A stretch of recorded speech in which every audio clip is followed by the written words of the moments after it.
Putusan Mahkamah Rakyat luar biasa. Pendahuluan. 1. Latar belakang mengapa Mahkamah Rakyat luar biasa. Tindakan pembangkangan konstitusi oleh rezim Jokowi secara sistematis terus terjadi di tengah situasi state capture. Tindakan demikian telah mengakibatkan pelanggaran hak-hak konstitusional warga. Rakyat kehilangan kendali atas negara, pertanggungjawaban menjadi kabur. Standar-standar perlindungan lingkungan, sosial, dan integritas manusia yang diturunkan telah menimbulkan ketimpangan yang melebar, memperluas dan memperdalam kerentanan.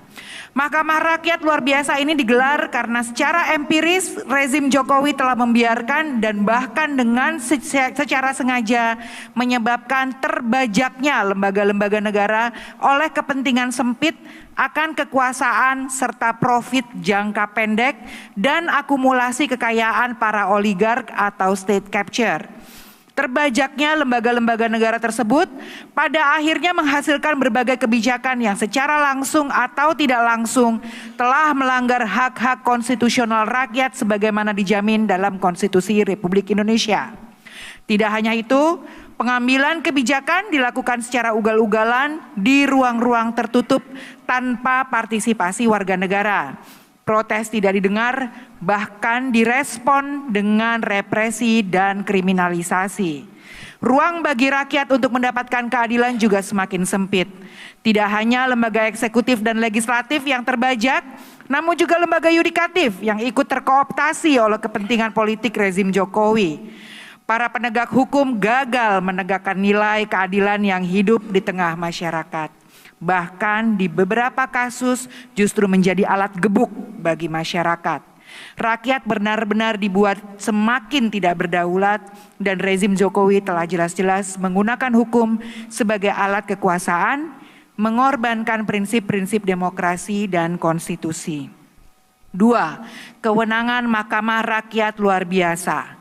Indonesia sebagai negara hukum sudah seharusnya patuh pada nilai-nilai kerakyatan, demokrasi, hak asasi manusia, dan konstitusi sebagaimana telah ditegaskan dalam pembukaan maupun batang tubuh Undang-Undang Dasar 1945.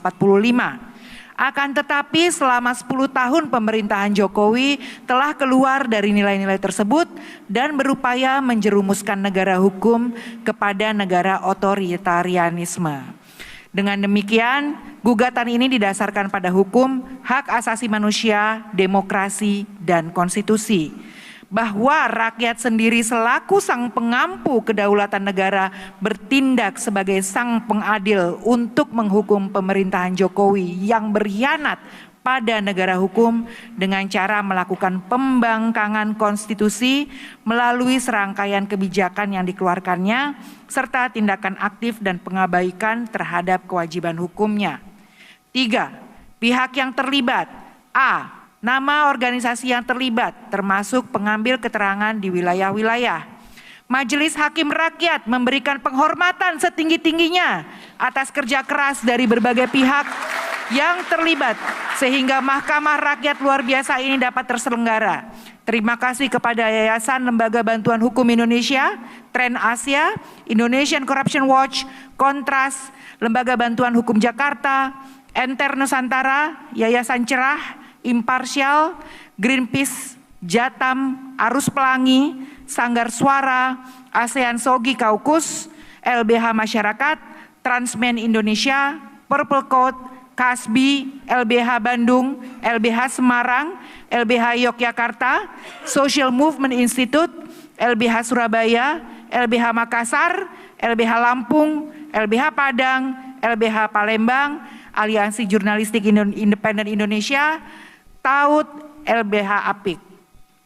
Para pihak yang melaksanakan pengambilan pernyataan di daerah, warga pejuang Nagari Kapa, Sumatera Barat, Jaringan Masyarakat Sipil di Palembang, Serikat Petani Lampung, Aliansi Mahasiswa untuk Pendidikan Gratis, Komunitas Keberagaman Gender dan Orientasi Seksual, Warga Dago Elos, Petani Punden Rejo, Rukun Petani Pakel, dan Serikat Petani lainnya di Banyuwangi, Jaringan masyarakat sipil di Sulawesi Selatan, warga Padarincang, jaringan masyarakat sipil dan komunitas terdampak proyek tambang ekstraktif, petani batur di Bali, jaringan masyarakat sipil di Yogyakarta, jaringan masyarakat sipil untuk isu-isu hak asasi manusia berbasis SOGI, dan pihak yang mengajukan amicus curiae yaitu Aliansi Masyarakat Adat Nusantara, Puanifesto, Jakarta Feminis, Kaukus, Kika, Aji Jakarta, dan Ferry Amsari. B.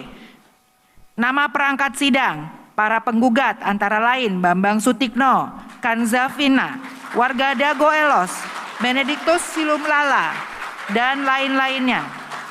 1. Bambang Sutikno, warga negara Indonesia, pekerjaan petani.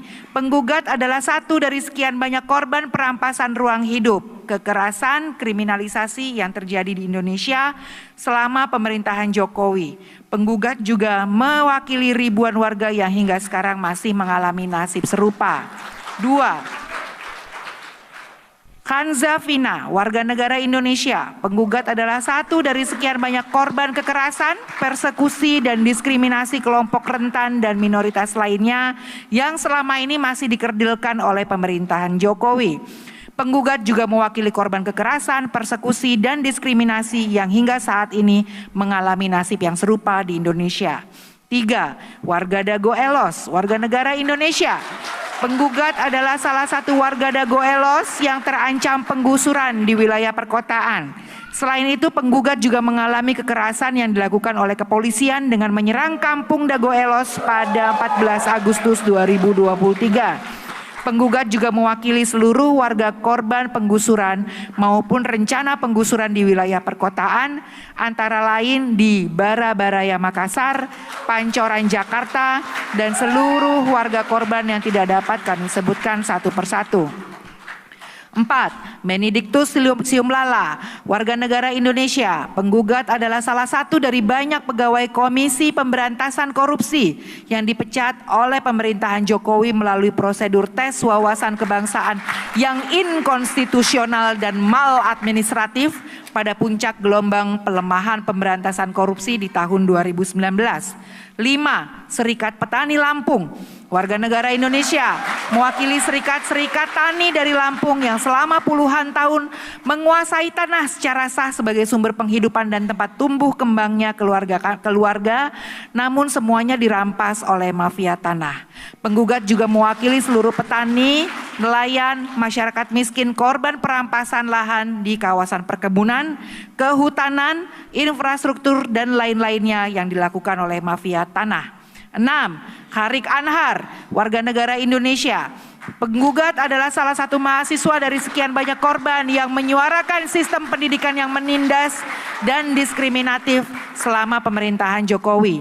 Penggugat juga mewakili jutaan warga negara Indonesia yang mengubur mimpinya karena ketiadaan infrastruktur dan kemahalan biaya pendidikan yang terhimpun dalam kebijakan selama pemerintahan Jokowi. 7. Neneng, warga negara Indonesia. Penggugat adalah satu dari sekian banyak korban kekerasan, militerisme, dan militerisasi yang terjadi selama pemerintahan Jokowi. Penggugat juga mewakili warga negara Indonesia yang mengalami pengusiran, kesakitan, hingga kehilangan nyawa akibat militerisasi pada saat pemerintahan Jokowi. 8. Suciwati, warga negara Indonesia. Penggugat adalah satu dari sekian banyak korban pelanggaran HAM berat yang dirugikan oleh kebijakan pemerintahan Jokowi. Nomor 9, Sunarno, warga negara Indonesia. Pekerjaan